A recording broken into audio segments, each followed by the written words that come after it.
जानेवारी 1950 रोजी आपल्या भारताने स्वतःचे संविधान स्वीकारले व प्रजासत्ताक देश म्हणून उभे राहिले. संविधान म्हणजे आपल्या देशाचा कायदा.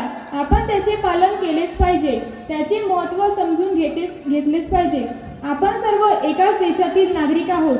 जात, धर्म, भाषा जरी वेगळी असली तरी आपण एक आहोत. हीच आपली ताकद आहे. डॉक्टर बाबासाहेब आंबेडकरांनी आपल्याला संविधान दिले. त्यांच्या संविधानावर चालणे हे आपले कर्तव्य आहे. आज आपल्या भारत देशात गरिबी, बेरोजगारी, भ्रष्टाचार, असमानता व जातीयवाद अशा अनेक गंभीर समस्या आहेत. अनेक लोकांना रोजगाराच्या अभावामुळे योग्य जीवन जगणे कठीण झाले आहे. त्याचबरोबर महिलांवरील अत्याचार हे देखील आपल्या भारतातील एक गंभीर समस्या आहे. आज प्रत्येक नागरिकाला समान हक्क व स्वातंत्र्य मिळाले, परंतु या लोकशाहीचा खरा अर्थ तेव्हा सफल होईल जेव्हा देशातील स्त्रिया सुरक्षित असतील, त्यांना सन्मान मिळेल व त्यांच्यावर होणारा अत्याचार थांबेल. मित्रांनो, आज आपण प्रगती पथावर आहोत.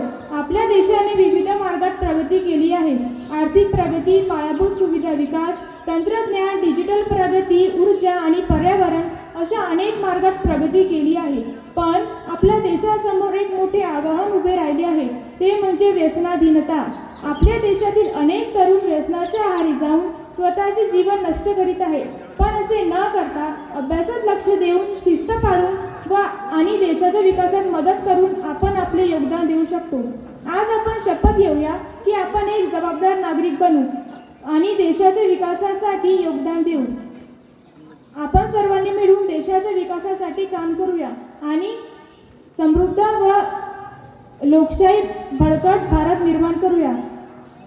आम्ही सर्व शालेय विद्यार्थी म्हणून देशाच्या भविष्याचे निर्माते आहोत.